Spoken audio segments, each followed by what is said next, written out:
अतः चतुर्दश अध्याय अग्नि यज्ञ, देव यज्ञ और ब्रह्म यज्ञ आदि का वर्णन। भगवान शिव के द्वारा 7 वारों का निर्माण तथा उनमें देव राधन से विभिन्न प्रकार के फलों की प्राप्ति का कथन। ऋषिगण बोले, हे प्रभु, अग्निदेव, देव यज्ञ, ब्रह्म यज्ञ, गुरु पूजा और ब्रह्म तृप्ति का क्रम से हमारे समक्ष वर्णन कीजिए। सूत जी बोले, हे महर्षियों, गृहस्थ पुरुष अग्नि में सायकाल और प्रातःकाल जो चावल आदि द्रव्य की आहुति देता है उसी को अग्नि यज्ञ कहते हैं। जो ब्रह्मचार्य आश्रम में स्थित है उन ब्रह्मचारियों के लिए समिधा का आधान ही अग्नि यज्ञ है। वे समिधा का ही अग्नि में हवन करें। हे ब्रह्माणों, ब्रह्मचार्य आश्रम में निवास करने वाले द्विजों का जब तक विवाह न हो जाए और वे औपसनिगिन की प्रतिष्ठा न कर लें तब तक उनके लिए अग्नि की समिधा की आहुति, व्रत आदि का पालन और विशेष यजन आदि ही कर्तव्य है। ये द्विजों, जिन्होंने ब्रह्मा अग्नि को विसर्जित करके अपनी आत्मा में ही अग्नि का आरोप कर लिया है, ऐसे वानप्रस्थियों और सन्यासियों के लिए यही हवन और अग्नि यज्ञ है कि वे निहित समय पर हितकर, परिमित और पवित्र अन्न का भोजन कर लें। औपसनागिन को ग्रहण करके जब कुंड अथवा भांड में सुरक्षित कर लिया जाए तब उसे अजस्त्र कहा जाता है। राजविप्लव या दुर्दैव से अग्नि त्याग का भय उपस्थित हो जाने पर जब अग्नि को स्वयं आत्मा में अथवा अग्नि में स्थापित कर लिया जाता है तब उसे समारोपित कहते हैं। ये ब्रह्माणु, सायकाल अग्नि के लिए दी हुई आहुति संपत्ति प्रदान करने वाली होती है, ऐसा जानना चाहिए कि और प्रातःकाल सूर्यदेव को दी हुई आहुति आयु की वृद्धि करने वाली होती है। यह बात अच्छी तरह समझ लेनी चाहिए। जिनमें अग्निदेव सूर्य में ही प्रविष्ट हो जाते हैं, अतः प्रातःकाल सूर्य की दी हुई आहुति भी अग्निदेव ही है। इंद्र आदि समस्त देवताओं के उद्देश्य से अग्नि में जो आहुति दी जाती है उसे देवयज्ञ समझना चाहिए। स्थालीपाक आदि यज्ञों को देवयज्ञ ही मानना चाहिए। लौकिक अग्नि में प्रतिष्ठित जो चूड़ाकरण आदि संस्कार निमित्तक हवन क्रम है, उन्हें भी देवयज्ञ के ही अंतर्गत जानना चाहिए। अब ब्रह्मयज्ञ का वर्णन सुनिए। द्विजों को चाहिए कि वह देवताओं की तृप्ति के लिए निरंतर ब्रह्मयज्ञ करें। वेदों का जो नित्य अध्ययन होता है उसी को ब्रह्मयज्ञ कहा गया है। प्रातः नित्यक्रम के अनंतर सायंकाल तक ब्रह्मयज्ञ किया जा सकता है, उसके बाद रात में इसका विधान नहीं है। अग्नि के बिना देवयज्ञ कैसे संपन्न होता है, इसे आप लोग श्रद्धा से और आदरपूर्वक सुनिए। सृष्टि के आरंभ में सर्वज्ञ, दयालु और सर्वसमर्थ महादेव जी ने समस्त लोगों के उपकार के लिए वारों की कल्पना की। वे भगवान शिव संसार रूपी रोग को दूर करने के लिए वैद्य हैं, सबके ज्ञाता और समस्त औषधियों के भी औषध हैं। उस भगवान से पहले अपने वार की कल्पना की जो आरोग्य प्रदान करने वाला है। तत्पश्चात उन्होंने अपनी माया शक्ति का वार बनाया जो संपत्ति प्रदान करने वाला है। जन्म काल में दुर्गतिग्रस्त बालक की रक्षा के लिए उन्होंने कुमार के वर की कल्पना की। तत्पश्चात सर्वसमर्थ महादेव जी ने आलस्य और पाप की निवृत्ति तथा समस्त लोगों का हित करने की इच्छा से लोक रक्षक भगवान विष्णु का वार बनाया। इसके बाद सबके स्वामी भगवान शिव ने पुष्टि और रक्षा के लिए आयुकर्ता तथा त्रिलोक कष्टा परमेष्ठी ब्रह्मा का आयुकारक वार बनाया, जिससे संपूर्ण जगत के आयुष की सिद्धि हो सके। इसके बाद तीनों लोकों की वृद्धि के लिए पहले पुण्य पाप की रचना की। तत्पश्चात उनके करने वाले लोगों को शुभाशुभ फल देने के लिए भगवान शिव ने इंद्र और यम के वारों का निर्माण किया। ये दोनों वार क्रमशः भोग देने वाले तथा लोगों के मृत्यु भय को दूर करने वाले हैं। इसके बाद सूर्य आदि 7 ग्रह को, जो अपने ही स्वरूप भूत तथा प्राणियों के लिए सुख दुख के सूचक हैं, भगवान शिव ने उपयुक्त 7 वारों का स्वामी निश्चित किया। वे सब के सब ग्रह नक्षत्रों के ज्योतिर्मय मंडल में प्रतिष्ठित हैं। शिव के वार या दिन के स्वामी सूर्य हैं। शक्ति संबंधी वार के स्वामी सोम हैं। कुमार संबंधी दिन के अधिपति मंगल हैं। विष्णु वार के स्वामी बुध हैं। ब्रह्मा जी के वार के अधिपति बृहस्पति हैं।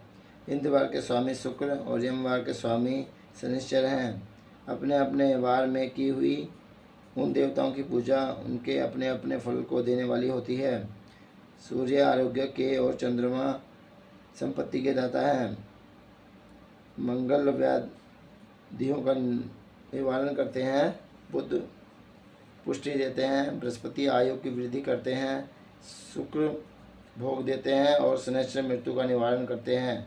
ये सातों वारों के क्रम से फल बताए गए हैं जो उन देवताओं की प्रीति से प्राप्त होते हैं। अन्य देवताओं की भी पूजा का फल देने वाले भगवान शिव ही हैं। देवताओं की प्रसन्नता के लिए पूजा की 5 प्रकार की विपत्ति बनाई गई है। उन देवताओं के मंत्रों का जप यह पहला प्रकार है। उनके लिए होम करना दूसरा, दान करना तीसरा तथा तप करना चौथा प्रकार है। किसी वेदी पर, प्रतिमा में, अग्नि में अथवा ब्राह्मण के शरीर में आराध्य देवता की भावना करके 16 उपचारों से उसकी पूजा या आराधना करना पांचवा प्रकार है।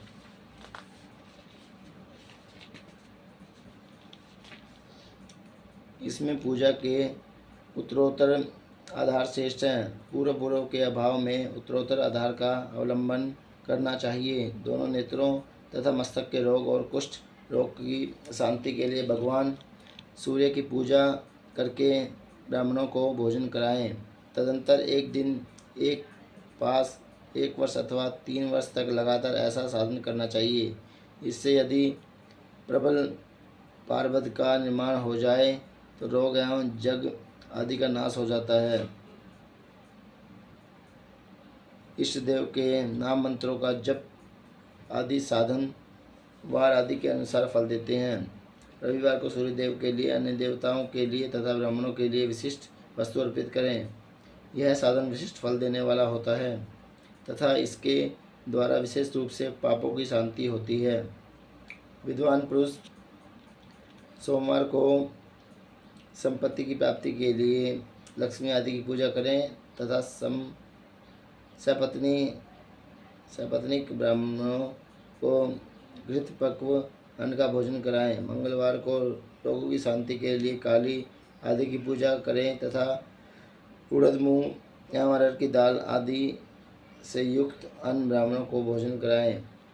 विद्वान पुरुष बुधवार को दधि युक्त अन्न से भगवान विष्णु का पूजन करें। ऐसा करने से सदा पुत्र, मित्र और स्त्री आदि की पुष्टि होती है।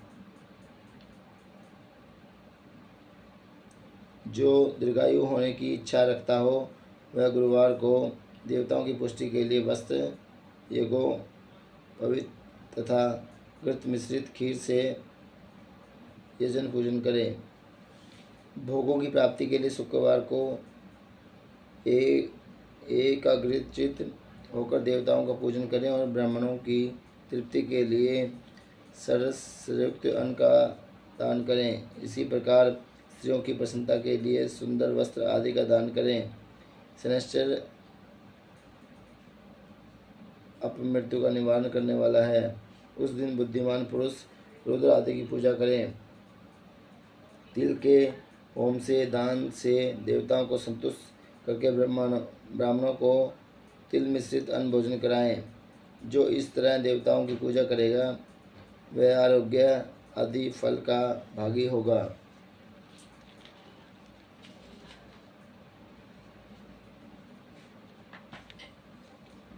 देवताओं के नित्य पूजन, विशेष पूजन, स्नान, दान, जप, होम तथा ब्राह्मण तर्पण आदि में एवं रवि आदि वारों में विशेष तिथि और नक्षत्रों का योग प्राप्त होने पर विभिन्न देवताओं के पूजन में सर्वज्ञ जगदीश्वर भगवान शिव ही उन देवताओं के रूप में पूजित होकर सब लोगों को आरोग्य आदि फल प्रदान करते हैं।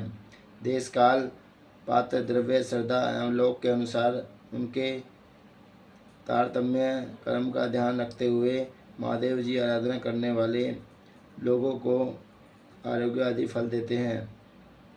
शुभ मांगलिक कर्म के आरंभ में तथा अशुभ अंत्येष्टि आदि कर्म के अंत में तथा जन्म नक्षत्रों के आने पर गृहस्थ पुरुष अपने घर में आरोग्य आदि की समृद्धि के लिए सूर्य आदि ग्रहों का पूजन करे। इससे सिद्ध है कि देवताओं का यह जन संपूर्ण अभीष्ट वस्तुओं को देने वाला है। ब्राह्मणों को देवयजन क्रम वैदिक मंत्र के साथ होना चाहिए। यहाँ ब्राह्मण शब्द क्षत्रिय तथा वैश्य का भी उपलक्षण है। शूद्र आदि दूसरों का देवयज्ञ तांत्रिक विधि से होना चाहिए। शुभ फल की इच्छा रखने वाले मनुष्य को सातों ही दिन अपनी शक्ति के अनुसार सदा देव पूजन करना चाहिए। निर्धन मनुष्य तपस्या द्वारा और धनी धन के द्वारा देवताओं की आराधना करे।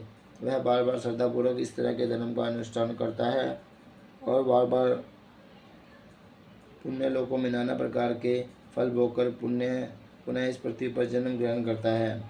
भगवान पुरुष सदा भोग सिद्धि के लिए मार्ग में वृक्ष आदि लगाकर लोगों के लिए छाया की व्यवस्था करे, जलाशय बनवाए, वेद शास्त्रों की प्रतिष्ठा के लिए पाठशाला का निर्माण करें तथा अन्याय प्रकार से भी धर्म का संग्रह करता रहे।